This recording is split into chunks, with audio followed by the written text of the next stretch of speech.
Coming up now is another sparkling Two Mikes podcast.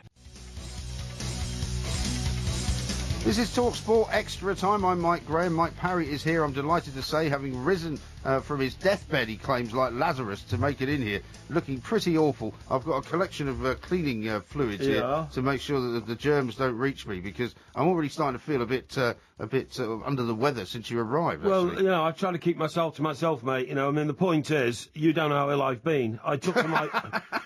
what are you laughing at? How have you been ill? What do you mean? You were fine the other day. At 3 o'clock yesterday afternoon, Sunday, I took to my bed. I felt so incredibly ill. It wasn't a shock of Everton winning, was it? It wasn't a shock of Everton winning. I'll tell you what I was. I was at my niece's 30th birthday party, right? She'd just been presented with a Rolex watch. It was all going well, and everybody... A Rolex watch? Yes, that's right, for her 30th birthday from the family. It was very nice. And what happened was, I just suddenly felt really sort of lightheaded. Really? And it wasn't the effect of the drink, before you say anything. Sure? Absolutely. You sure you hadn't had a couple of bottles of Pinot a bit too early before you had some decent food? No, not at all, not at all. And my sister did a magnificent spread at a family party at home. It was all very nice indeed. But I had to excuse myself and go because I felt so funny. And I took to my bed, and then I slept until 6 o'clock next morning. Really? When I had to get up and leave. I was so ill. The life and soul of the party. Oh, absolutely. Thanks, Uncle Mike, for coming down. Yeah, absolutely. I'd only got there at sort of 10:30 that morning. Yeah. You know? Well, I was so ill, I had to, I hauled myself into my car. God knows how I made it. You don't look well at all. No, and I somehow made it back to Surrey, where, that was at 8:30 this morning. Well, I've been in bed again all day today because I feel miserable and ghastly. And you look miserable and ghastly most of the time, to be fair. Well, no, you see, it's not fair to say that, because I'm not miserable and ghastly. I'm normally very upbeat, but, you know... But I was just excited. I'm sorry, I can't help laughing. No. Well, anyway, look, you've got a face mask on, so that's going to protect you from it. And well, I hope take all these accusations that you shouldn't come in and spread all your germs. People do not understand. You know, catching a cold is not about standing out in the rain and all that kind of stuff. It just happens. And do you know what? It's a bug. It's a germ. I spent a lot of time in London last week, and I was on the tube a lot of crowded tubes. And I thought to myself then, you know, this is the sort of time of year when this happens, and I should have gone and got my flu jab, but I completely forgot. Well, a lot of people, funnily enough, I mean, when we revealed earlier on yesterday that you were under the weather and you weren't feeling well, a number of people who said, well, a man of your age, and also with your condition... What do you mean of my age? What's that got to do with it? Well, the older you get, the more you get affected by age these is nothing. things. Age is just a number to me. Age means nothing. What number is it? I know what number it is, but it's a number on a carousel, isn't it? It's a number on a spinning wheel. What do you call it? It's a number on a 58 bus. No. What's that wheel that spins round in a casino called? The roulette. It's just a roulette number. That's all it is, age. And, yes, I should have gone. In fact, my mum reminded me to go, and I completely forgot about it, because that certainly would have helped. Do you normally get a flu jab, then? I keep forgetting, and the problem is... on an annual basis. Well, I should get a letter. They should send me a letter. I'm a high-risk individual. That's what I mean. I'm a high-risk individual. That's what people are saying. I mean, you've got issues with your heart. My heart is so dodgy, it could go at any minute. That's the point. And so if you get a really bad dose of bird flu or something like that, or avian flu or whatever it's called, absolutely. And all these flus, by the way, they're not widespread or anything like that. Nobody's going to die of Ebola in this country. You see that... Well, Ebola's not really flu, is it? Well, it's the same sort of thing. I mean, in Nigeria today, they've now given Nigeria a clean bill of health. There's no Ebola left in Nigeria. That's fantastic. Yeah. So it's easy enough to fight. The idea that we send a blinking warship out there, you know, with helicopters on it, and how is that going to fight Ebola? How is that going to fight Ebola? Well, they're taking a lot of people with them, though, aren't they? Warships are supposed to fight wars. And, you know, fighting Ebola is not a war, it's a health issue. And if you get it right, nobody's going to die of Ebola in this country. It's absolutely mad. You know, we've got a fantastically well-developed National Health Service. I mean, years ago... the problem is, before you start going off on one of your rants... No, I'm not going off on a rant. Calm down, I'm worried about you. I'm seriously worried about you. Don't get too excited. Yeah. The point is that, you know, yes, there are similar symptoms at the start of Ebola, and that's how they're now screening people. They're beginning to screen them, I think, it's got a 21-day incubation period. Yeah. So you can't even tell me if he's got Ebola for the first 3 weeks. But if you don't get it early enough, though, you can't cure it. I mean, a few years back, I nearly went bankrupt because of some nutty health, so-called expert. My guy rings me up and looks after all my properties, and he said, I've got some news here. So what's that? Oh, in 2 years, you're going to be bankrupt. I said, why? That's nice. Why am I going bankrupt? He said, I've just seen a warning from the, the health department. So many people are going to die of bird flu. So this is about 10 years ago, when I was putting my property sort of assets together. So many people are going to die of bird flu that your properties, 2 million people will die of bird flu. There'll be so much surplus property on the market, property will be rendered worthless within 18 months. I hope he's not still your financial advisor, is he? Well, he's not my financial advisor. He told me what the health department was saying, you know. And yeah, well, I'd get shot of him if I were you. I mean, you know, for all he knows, for all the health department knows, supposed to save lives, I could have gone throw myself off a bridge or something, you know, in despair of being rendered bankrupt. But hopefully you won't ever do something like as stupid as that. Well, I won't. Now, you asked me who the guy Lazarus was earlier. Yeah. Well, you know what stupid... No, I didn't ask you who Lazarus was. Lazarus I know exactly who Lazarus is. Go on, you tell me Lazarus is. Lazarus was the guy who Jesus raised from the dead. And where did he do it? Where did he do it? Yeah. Well, he was in a cave, wasn't he? Yeah, where though? Where? What do you mean, where? Where? Where? Yes. Well, I presume somewhere near Jerusalem, wasn't it? In Bethany, and I've been there. I've been to Lazarus's tomb. Yeah. I've been to Lazarus's tomb. Have you? Yeah. And he rolled the stone away, didn't he? Yeah. Roll away the stone. Was that Mott the Hoople song? That was Mott the Hoople. We said, roll away the stone. Push. Roll away the stone. That was written about that. You're absolutely right. Now, what happened was Jesus of Nazareth would already. For it was he. Was already acquiring a reputation. As opposed to Jesus of somewhere else. Well, yeah, could be because there are a load of Jesuses around in those days. Well, there's a load of Jesuses around these days. There's footballers called Jesus. Yeah. So anyway, so Jesus of Nazareth... Jesus Navas actually sounds a bit like Jesus of Nazareth. Yeah, son of the carpenter of Nazareth. Well, he wasn't actually. He was the son of God. Well, yeah, but his adopted father. We've done this one before. Yeah, we've done this one before. Anyway, he's already acquiring a reputation as a healer. So people think he's just like like a witch doctor, so to speak, type of thing. That's right, you know, touch the robes of the ill and they get better and all that. Oh, no, sorry, the ill touch Jesus' robes and they get better, okay? So anyway... the behest of some of... what were you doing at Lazarus' tomb, anyway? I was in Israel covering... Were you trying to interview him? No, it's too late for that. Covering the war of the Sea of Galilee, which was when the Israelis tried to push the PLO right out of Israel and right up into Libya and into Lebanon and out of Lebanon into North Africa. With Lazarus? Well, what's got to do with Lazarus is we're through Bethany on the way. And this is where Lazarus' tomb is, you see. So I thought, being the cultural vultural that I am, you know what I mean, I would go and have a look. And I did, and I went in there, and there's 24 steps down to the actual tomb and all that. But anyway, so Lazarus is... Are you sure it was the War of the Sea of Galilee? I'm definitely certain, yeah. I don't think there's ever been a war called that. There is. It was called the War of the Sea of Galilee, believe me, because that was where the borders to where the PLO were. Right, okay. Went in. But anyway, the point of my story is... What is the point of the story? Yeah, that, so Lazarus' mates come over and say to Jesus, can you come and have a go? Jesus goes back to the cave. Come and have a go. Come and have a go at reviving Lazarus. Yeah. And he goes to the cave 4 days after he died, rolls the stone back, Lazarus walks out. Now, I mean, obviously, this is one of those biblical stories which could either be a miracle, or it could be the fact that Lazarus was just in a deep-induced coma, and his 4 days in the cave had actually given him sufficient rest to summon the strength to get up and walk, you know what I mean? Right. But he was wrapped in robes, like white, what do you call them? Burial robes. Burial robes, that's it, yeah. Sheets and that sort of stuff, you know what I mean? Well, that's what they did in those days. Yeah, and so, but all the local people thought, wow, this man's literally a miracle worker. He brings back people from the dead, you know what I mean? And that's how he acquires reputation, and that was a start of the end for Jesus of Nazareth, because... the local Roman chieftain, the Roman, what's it called? Caesar. Chieftain? What were Roman bosses called? The tribes were the chieftains. Roman... I don't know. Prefecture. He suddenly listens. I think you've become delirious. No. He's got temperature. I have got a terrible temperature. Got a thermometer. No, I've got a terrible temperature. Can you see the perspiration on my brow? I'm very worried about it. And he hears that this guy Jesus is going around raising people from the dead. That sounds a bit dangerous, because what the prefecture thought was, if we go into battle against people that Jesus is a friend of, after the battle, when they're all dead, he might go around the battlefield waking them all up and getting them to fight again. You see what I mean? Yeah. So they thought, we've got to do something about this. And that was the start of the end for Jesus of Nazareth. If Jesus of Nazareth had not been so kind, brought a man back from the dead... What about the miracle of Cana? It's a miracle of what? Cana.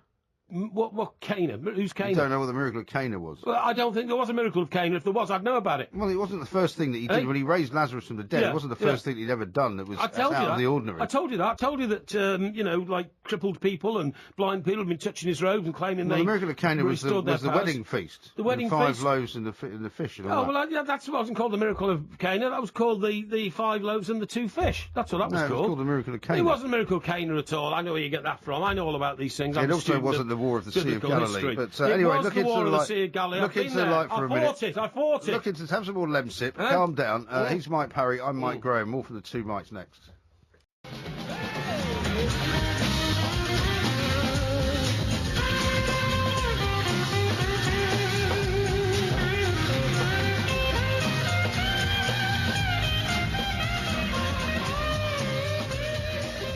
This is TalkSport Extra Time with 2 Mikes. I'm Mike Graham. He is Mike Parry. And I have to say, since you've been in the room, I'm actually starting to feel worse now. Well, that's something to do with me. I've got some kind of, I'm getting some kind of infection from you.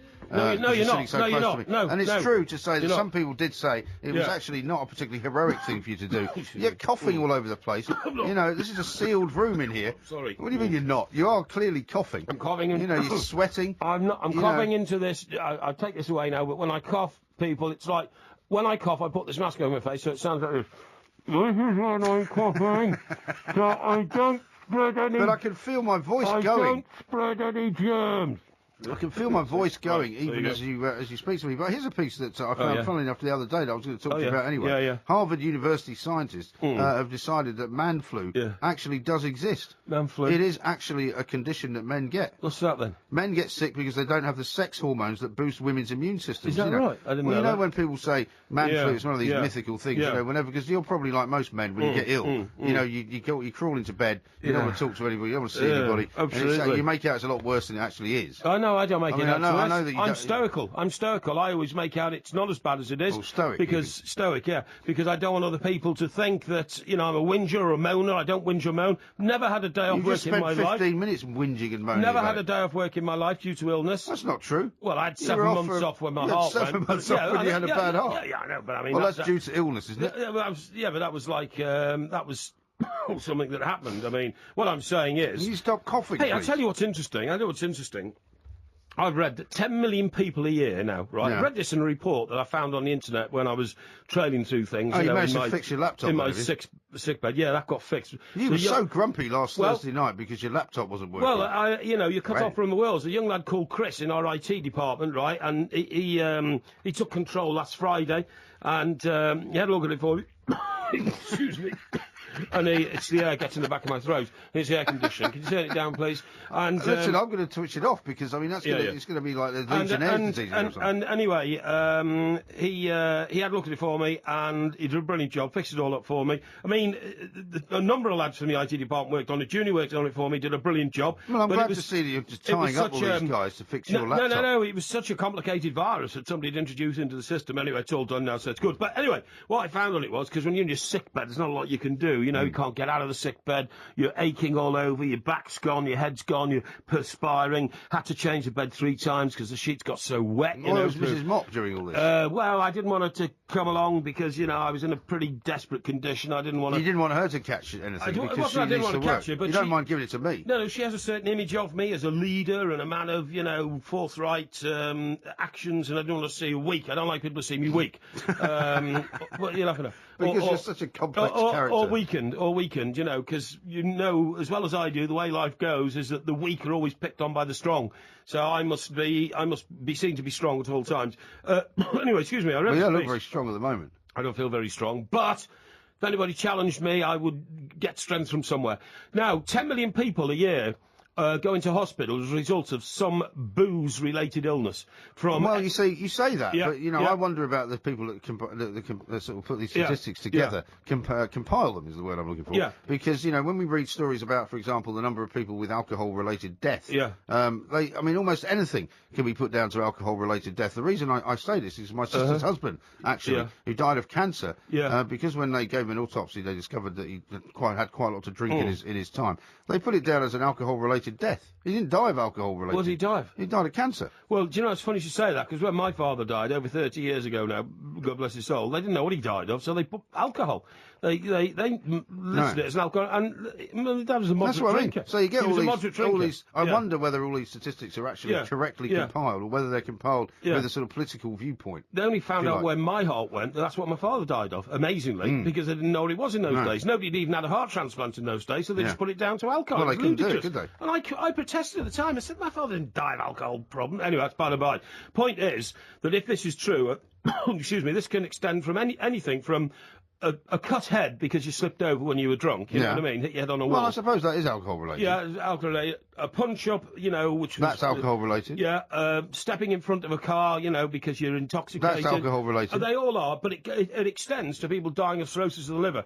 Do you know... Well, that's usually alcohol-related. 3 times as many women are getting cirrhosis of the liver now as were 10 years ago.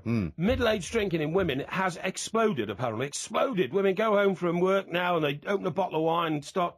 glugging wine, that kind of stuff. Now... Well, the consumption of wine is massive now, huge, compared to what it was 20 years ago. Now, what should happen here is that people who go into hospitals and want somebody to treat them for an alcohol-related incident of which they are absolutely culpable, should be charged. They should be sent a bill. Charged how much, though? Well, I don't know. What would you work out to the medical health services? £60 an hour has been a reasonable treatment? I think there are already legislation in place and rules in place that you sometimes have to pay for an ambulance. I had a guy who called me up once who was in a motorcycle accident, and he got a bill for the ambulance. Well, I don't know how that works. I can tell you something. When I was at one hospital at the very start of my heart trouble, and I like talking about it, obviously, I don't want to talk about it, but... You don't talk about it much, no. I don't talk about it much. Stop coughing. I'm sorry. I had to go from one hospital to another for what you call a body scan. You put you through a big tube thing. Yeah. An MRI scan? MRI scan, that's right, yeah. And believe it or not... quite a short tube for you, wouldn't it? No. Be a normal-sized tube. It'd have to be a... tube. It'd have to be a bigger tube for you. It would be a bigger tube for me. Yeah, it would be, yeah. It'd have to be... Because I'm bigger than you. No, well, you're fatter than me. That's I'm taller than you. No, you're fatter than me. And I tell you what, that Al Tarat guy, right, he's got nothing on you. If he's only 3 stone overweight. Have you seen the picture on the back of the Sun? He doesn't look overweight at all. I know, it's amazing. The Mail and the Sun have both it's a great line from Harry Redknapp. It was a great line, yeah, but he's actually got out his six-pack and said, do I look like a fat individual? Yeah. But, I mean, you wouldn't have the courage to do that. I could do it, but you couldn't. Now then... I don't want to see your six-pack. Point is, but I had to pay for the ambulance. That's the point. From one hospital to another. Did you? Yeah, they sent me a bill for £135. You've cost the NHS an absolute fortune. Yeah, but I'm worth it. I'm worth it. Anyway, look, what we're talking about here is, should you get a bill for alcohol-related injuries? I think you should. I really do, because, I mean, why should people use the National Health Service as a sort of remedy for their drunken excesses? Yeah. Huh? No, I agree drunken excesses. And if you go to any A&E department... excess. I don't agree with it. I think it scars society. Well, incredibly, you've never actually found any... Would you mind not coughing in front of the microphone? Yes, I mean, the point about alcohol-related, accidents and all of that kind of stuff.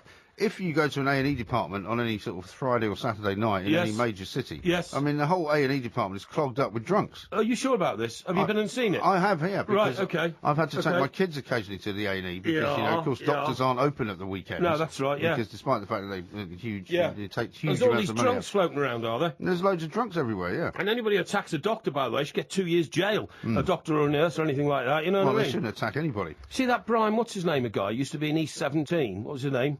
Oh, well, the guy who ran over himself. Yeah, that's right. Yeah, broke his own pelvis when he fell out of his car and his car ran over him. What was his name? Brian. I can't remember. Yeah, but anyway, he little fella, in that daft group, he's 17. Brian Harvey, Brian Harvey, that's right. He turned up at Downing Street today, Did he? And with a thick file of papers and demanded to see David Cameron. No joking. Said the government owe him hundreds of thousands of pounds and they've stolen off him. I don't know. He didn't explain. And he's obviously lost the plot. And then when people sort of recognised who he was, this faded pop star from the 90s. Was he wearing that cap round the wrong way? Yeah, wearing a daft cap. Yeah, wearing a daft cap. I've seen a picture of him and on online there. Somebody took it today, and he then told everybody that he's going to have a #1 hit record at Christmas as well. He is, yeah. Well, you and I have got more chance of having a hit record. In fact, we might try and do that, I think, one of these days. Maybe not this year, but maybe next year. Anyway, look, I think... I'll tell you what you should do, shut up for a minute. David from Clerkenwell says, Mike, if I was you, I'd check Porky's will and make sure he's looked after. For heaven's sake. And make sure he's looked after his friends. I'm not sure you're going to make it to 3 o'clock the way you're going. Dear me, I don't know if I am as You better look into the light for a minute and take a little deep breath. I can't look into the light. That's why I've got sunglasses on. The light hurts my eyeballs at the moment. I can't take light. No. Can't take light. He is Mike Porky Parry. He's not very well. Hopefully he'll make it up to the next portion of the programme. We are the two Mikes to talk sport. Week.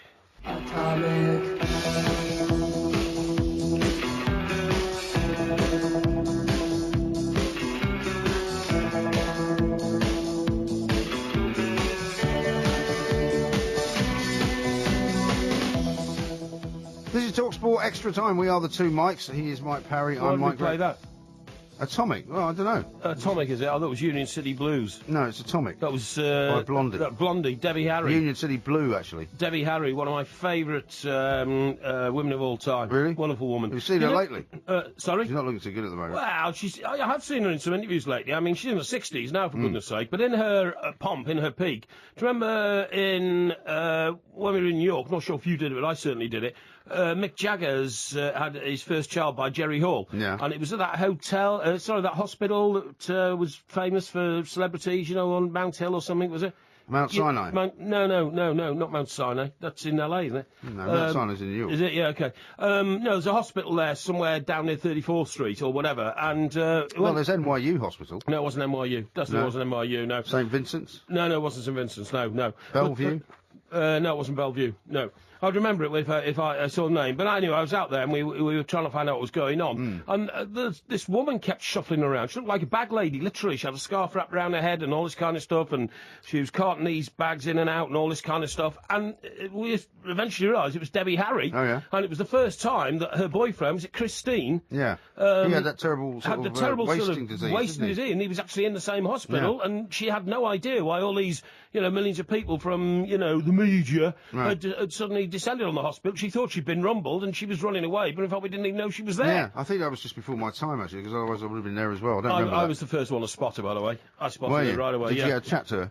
Well, no, she didn't want to talk to anybody, didn't want to tell anybody she was there. We had to find out by other methods, by actually bribing a porter. Oh, really? That's illegal, Yeah, now. That's illegal now. You're not allowed to do that now. No, I wouldn't do it now, but it was different days in those days, and it wasn't illegal then. Why you were speaking of dressed like a bag lady, by the way, why are you wearing that ridiculous vest? Well, because you've got to keep your chest warm, and when you've got influenza, when you've got, like, you haven't got influenza. If you had proper flu, you wouldn't be able to get out. Bird flu if you had proper flu, you wouldn't be able to get out of bed. Very serious condition. You would not be able to get out of bed. I tell you, one thing I didn't do today because of the old Asian flu and couldn't get out of bed. Asian flu. I have, as well as the ducks, of course, which I look after, the Duck Conservancy.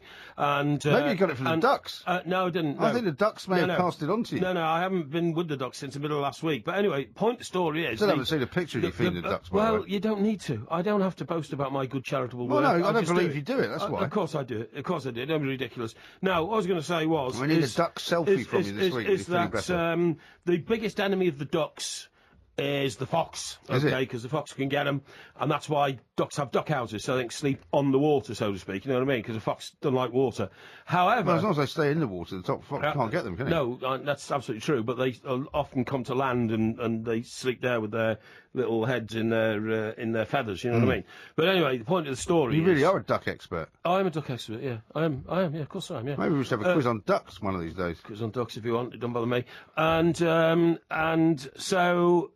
can you believe that I've actually adopted a fox in the neighbourhood where I live in Surrey? Yeah, and that's not a good idea. Stockbroke about. Well, this fox, and it's amazing, mate. It's absolutely amazing. This fox now strolls around the neighbourhood like it's a cat or a dog. You sure it's the same one? I'm sure it's the same one. It has no fear. It doesn't, and it's in daylight. They're quite scrawny. I mean, I see a lot of them in London actually, more in London than I see in the countryside. But they're quite scrawny, aren't they? In daylight, right? It's walking around. It has no fear. It has no fear of cars. It can spot cars and get out of the way. It has no fear of humans. If you rush at it, it doesn't flinch. No. You know, I don't know exactly... This comes as no surprise to me. There used to be two that walked up and down the road outside the office. Is that right? Yeah. I've seen a picture of one walking past Downing Street. I'm sure I have. Anyway, the thing is that... Now, we've got a choice here, because this fox is either going to kill birds and attack cats and hedgehogs and that sort of stuff, to try and survive, and it may have at this time of the year... What's wrong with that? Well, it's not right, and it makes an awful lot of noise. Well, what do you think it does in the countryside? Screaming and all. Yeah, well, it's not in the countryside. It's urban. This is the urban fox, and the urban fox is different. Now, point of the story is it's not different at all. It just happens to have moved its habitat. The reason it's urban is because it's worked out how to get food much more sensibly than actually having to go and hunt for it. It just goes in the bins. No, there's not much food around. You can't get into bins these days. Wheelie bins are designed so the foxes can't get into them. Well, you've usually got yourself into one of the wheelie bins here every time you come in. That's because I'm researching papers from the weekend which people have thrown away by mistake. But they knock the wheelie bin over and then all the stuff falls out of it. No, because not always. I mean, I don't see foxes as that clever. Anyway, this fox, right, I have decided now that I'm going to feed the fox. And that's a very stupid idea. No, it's not. That's a very stupid idea. Well, I think that fox has got... You know what's going to happen next? What? You're going to have about 28 foxes around looking for food. No, they don't go around telling each other. There's no fox language, They travel in packs. No, they don't. No, they don't. Not urban foxes. No, urban foxes don't. Urban foxes have their own set. Now, this fox could be living in a hedge at the bottom of our grounds or something like that, right? And it will almost certainly have little cubs. Now, those little cubs will starve to death. They'll start turning up looking for food next. No, they're not. I don't think they're old enough to come out the No, but they will, the nest yet. And, yeah, but... excuse me. Excuse me. It's a very clever fox, this one. It makes a nest. Yeah, it makes a nest, yeah. Now, the point is... Foxes don't have nests. Well, they have a set. That's what badgers have. Oh, that's right. That's what badgers... I don't know what a fox has, but it has somewhere to live. Since you've adopted one, you should find out. And I remember one classic... winter's day once when I was at my sister's place, which is farther down into Surrey. It's a bit more remote. Did you manage to make it past the lunch that time? I made it past the lunch, that's right. And no, we were sitting there in the dining room having lunch and all that, and the snow was on the ground. And all of a sudden, this fox trailed across the back garden. Don't know where it came from or where it went to, but it had 3 little cubs following. And the cubs were so small and so...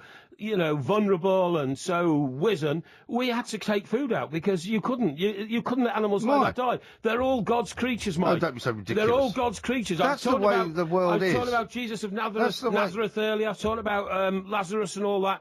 They're all God's creatures, and any human being who stands by and lets any creature perish... You've never heard of survival of the fittest, is not a human being. Well, survival of the fittest, human beings have to get help from the land and all that kind of stuff. We have to help foxes. A few months ago, you wanted to have the entire cat population of this country wiped out because you said they were carrying TB. And we had that runaway cat that was going up the M1. I didn't say that. I didn't. I referred to a report which said cats are now transferring TB into the human race. That's right. And one particular cat that was suspect had escaped from its cattery. Yeah, and it was running up the M25 or the M1 last seen running off up the M1. Now, it can spread disease all over the place. So diseased animals... Never happened, though, did it?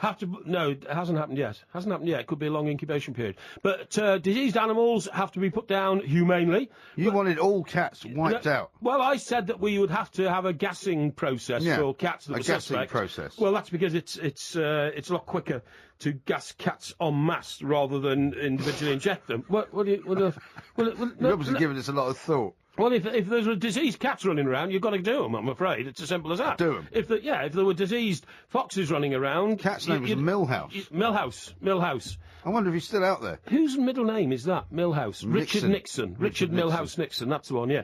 And if there were a load of diseased foxes running around, you'd have to gas them and put them down. But this is the problem. This is why, because when people put food out for wild animals... which is what they've made the mistake of in many parts of the world before. Like they've done it with bears in North America. Now there are certain towns in North America which are terrorised by bears. Polar bears? No, not polar. Well, polar bears as well, but I've been to Manitoba. I've seen polar bears in the street, ripping. Well, not. Haven't seen them ripping people's arms off, but that's what they do. That's what polar bears do. Really? And I did the story in Manitoba. I've told our listeners this before because you could walk down the street in Manitoba and the signs all over the place saying "Do not walk on your own at night without a gun," because a polar bear could leap out of the alleyway. Well, a gun would be much use to you, wouldn't it? Well, if it's ripped your arms off, you'd be able to reach it. We'll be able to draw your gun. Why can't you draw your gun? Because my left arm's gone. Much, shouldn't it? But no, seriously. No, but because the bears have become domesticated, they've forgotten how to forage for food in the forest because they just come in and rip it all off from the town. Well, the urban fox can't help being urban. If the urban fox was born in urbanity, right, and not in the wild, in urbanity and not in the wild, then that poor fox doesn't know anything about. Yeah, but I don't care about foxes. Chasing after. I think we should hunt them. Voles I think we should hunt and them. moles. I think we should hunt them. I don't mind foxes being hunted in the countryside. It's hunt them in the. There's more of them in the city now. It's part of the countryside culture, you know, to keep foxes down. And very few foxes ever get caught. It's just an excuse for people to go out riding and drinking and all that kind of stuff, you know. So I don't think it's particularly cruel. But the urban fox now is becoming part of society, and you've got to look after the urban fox, in my view. Rubbish. Protect the urban fox. Absolute utter nonsense. Anne in Glamorgan says on the text, late 1089, Mike, Cana was where Jesus turned water into wine. I think Porky may be trying to reverse it. And I think that's absolutely true. What do you mean? Patrick says... Turn wine into water? Yeah. What do you want to do that for? Well, I don't know. I don't know either. Anyway, go on, yeah. Patrick says, I must thank Porky. I too have a serious heart condition. After hearing him, I'm off to get my flu jab ASAP. Good idea. So get it done, son. Well, I'll talk to you about flu jabs. Well, you can't have a flu jab when you've got flu. That's the problem. So I've got to wait until it gets cleared up. So I don't know. I mean, look, we've got a live show on Friday, Mike. True. My focus now is to battle back to full health for that gruelling... Otherwise, I'm going to do it on my own. Gruelling hour or so on the stage with you. Gruelling hour. Yeah, gruelling. Yeah, the One Mike show coming on Friday if Porky doesn't make it. We hope he does, of course. So it's too early for him to shuffle off this mortal coil. This is Talk Sport.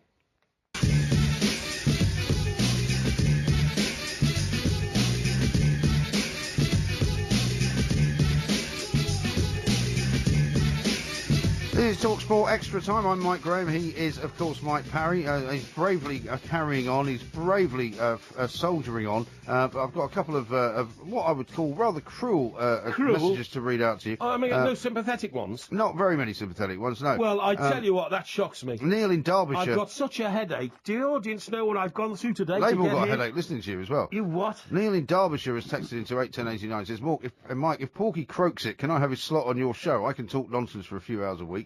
Hey. See, they think it's easy. Hey, listen, pal. It's not that easy. It's taken me years and years to perfect nonsensical talk. And Peter the Rabbit says, beware, Porky, a polar bear could jump out at you and have your fox's glacier mint.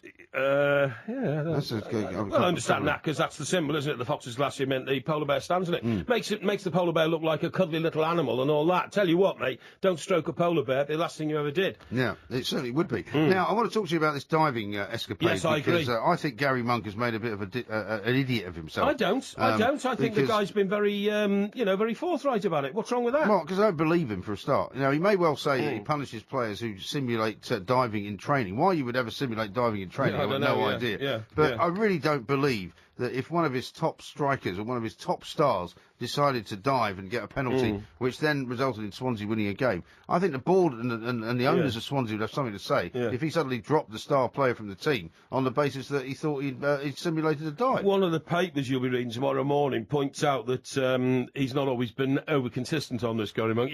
I wonder if he has been, because no footballer ever is. Excuse me. Is he probably the Premiership player who's Premiership manager who was most recently a player? He probably is, isn't he? I would think so.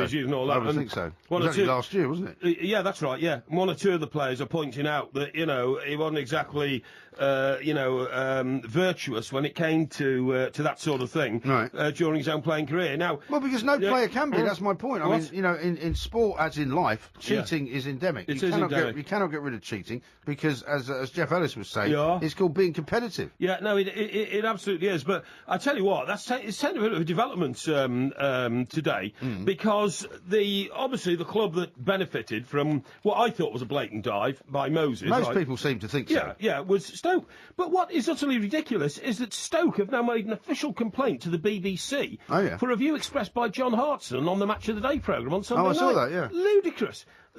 John Hartson's a great straight talker, he's a very intelligent bloke, had terrible health problems, by the way. I mean, you think I've had a problem. Well, I mean, he's a guy that should never have survived those health problems, I think John had something like... He had a brain tumour. And cancer. Yeah. He had brain tumour, he had cancer, he had all sorts of complications, operations where there were perforations and things, and somehow came through it all, and now... he's a lovely guy. I used to see him a lot in Scotland, because he was playing for Celtic when I was working up there, and he was a regular fixture at a couple of places I used to go. Yes, that's right. Yeah, very nice guy. I totally agree. But, listen to this. Stoke City have made an official complaint to the BBC after John Hartson branded their forward, Victor Moses, a cheat, while the Football Association is poised to charge the Swansea City manager Gary Monk for his remarks over a controversial penalty. Well, look, what you say about Gary Monk may hold water, but Gary Monk, as the manager, was perfectly entitled to point out that it was a blatant dive. And Stoke must have gone mad. Stoke... yeah, but he's not entitled to criticise the referee, is he? That's what they'll be having to go at him for. Well, this is Stoke having a go, more than the... Yeah. No, but you're saying Gary Monk's got a perfect right to complain. Well, I think there's a certain way they have to do it. I totally agree. I don't agree necessarily with the way the FA sets these things up in the Premier League and everything else, because I think a lot of people would rather managers could speak their mind. Yeah. But, he knows the rules, and if he has a go at the referee's decision, he's likely to face a charge, isn't he? Stoke has spoken to the Premier League about Monk, who called Moses a cheat in a highly charged post-match press conference. For John Hartson and Gary Monk, so, this is bringing the Hartson into it now, call Moses a cheat is disgraceful. He didn't cheat, he's not a cheat, and we firmly believe those comments crossed the line. Now, and that comes from Peter Coates. Now, Peter Coates is Stoke's chairman, isn't he? He is. And Mr. Coates is one of life's winners. He jointly runs, I think, the world's biggest online betting site with his daughter. Does he? Yeah. I think he does, yeah. Well, I'm sure he does. And he's a Stoke chairman, put a lot of money into the club himself, so in that point of view, he's obviously entitled to defend Stoke's interests. But he's on a bit of a sticky wicket defending Moses. Well, of course you are, because it was a blatant dive. And look, I'll say it now, Mr. Coates. You want to complain to the management here at Talk Sport? Please feel free. The whole idea of a free press, which is what we're part of, press isn't just what's written in newspapers, excuse me. Excuse me. The free press means you can express opinions, and that is only an opinion. I mean, it was so obvious to everybody that Moses went down without any pressure being imposed upon his body. Like the passing of the Red Sea. I don't know what you call it if you don't call it cheating. That was the other thing I was going to tell you about. Did you not like that, the way I did that? It was very good. I like that. You know the Lazarus thing about was it a miracle when he came out the cave? Of course it was. Or had he just been asleep for 4 days in a deep coma? Right. You know where just sleeping off a hangover. You know how the Red Sea miracle happened, don't you? With Abraham, was it Moses? It was Moses. That was why I made the joke. Of course you did. Yes, sorry, I've got it now. Yeah, I've got it. I'm just a bit slow. My head's very heavy. I feel like I might be wearing one of those diving bell helmets from the 1920s. You know what I mean? Like the guy did the marathon running in. Yeah, that's right. Yeah. Now let me read you this from David. No, but I haven't told you about the Moses miracle. I want to tell you about the Moses miracle. When he crossed the Red Sea, it did actually part and came back together again. But in all the biblical pictures, how do you know? I'm going to tell you how it happened. In all the biblical pictures, you see a huge wall of water, 6 feet high on either side, and Moses leading... You're going to tell me it was a tsunami? No, it wasn't a tsunami at all. What it was is that you look at the Red Sea at that particular point where they crossed, and it's got an incredibly fast in and out tide. You know, like Morecambe... Well, not in two separate directions. Yeah, it has, yeah. You know, like in Morecambe Bay, where tragically the cockle pickers, yes, I remember that. Tragically died. Yeah, but the water doesn't come from two separate directions and stand in pillars, like, side by side. It comes in and it swirls around because there's a sandbank in the middle. And that Moses took them over the sandbank and the water swum around them. Well, why didn't everyone drown then when Moses parted the Red Sea? Because the water wasn't there. He was standing and he was trying to choose an opportune moment to get across the Red Sea. So all this about him waving his staff and parting the waves, that didn't happen. What happened was... So the tide was just out, is what you're telling me? Yes, that's right. The tide was out, yeah. No, I don't know what you're laughing at. And you have to rewrite the Bible now. No. He looked at the stars and the moon, and the moon obviously affects tides. Was he the only one that noticed the tide went out? Nobody knew about... Why they call it a miracle, then? Well, because Moses understood the moon's pull on tides. Nobody else did. So he knew that that tide was going out. He could tell. Right. And how long was it going out for? Well, it was going out for about an hour, but when it went out, it was going to come back in 10 minutes. That's the way those tides work in that part of the world. So that's why the Egyptians couldn't follow him, then? That's right. That's absolutely right. The water closed. No, it's not. It's not. You're definitely getting delirious. It's not. The water closed behind them. It was all about a tidal pull. So I mean, you could say it was a miracle and a genius bit of timing. But as for it being, part the waves, we will walk across the Red Sea, that didn't happen. That actually didn't happen. It was tidal pull. Believe me, I know these things. You've just totally made me almost speechless once again, which you don't often do. David has texted into 81089. He says, "Is Porky wearing a string vest? If so, does he model himself on that iconic Coronation Street character, Eddie Yates? Oh, Eddie's not with us anymore, is he? Isn't he? The actor, Jeffrey somebody. You know, I've never seen it. Yeah, who later went on he's not finished yet. Oh, He says, okay. will Porky's body be lying in state at Goodison Park before his funeral in his homeland in Wales? His fans need to know. You maybe should stop off at the mortuary on the way home. Oh, well, I always take a diversion past the funeral home on the way home because I can't stand to see the lights on in the middle of the night when they've just brought the bodies in. Well, you know what I mean? You could pop in there and cut out the middleman. Oh. Just say I've come in a bit early. Don't tempt fate, Mike. Don't tempt fate, believe me. So now I've explained all the miracles to you. Now, I want to talk about the cheating, though. Yeah, the cheating. So do I. And so I mean, Leighton Baines has been known to drop himself to the ground rather quickly once in a while, hasn't he? Never. He has done. Would you mind not doing all that in front of the microphone? I'm sorry, mate. Just my nose went there. Sorry. You must have been beside yourself. So when you were taken ill, was that before or after the Everton game then? Let me think. Well, no, the Everton game was Saturday this week, so that was I kept up with that. I haven't been to Goodison this season.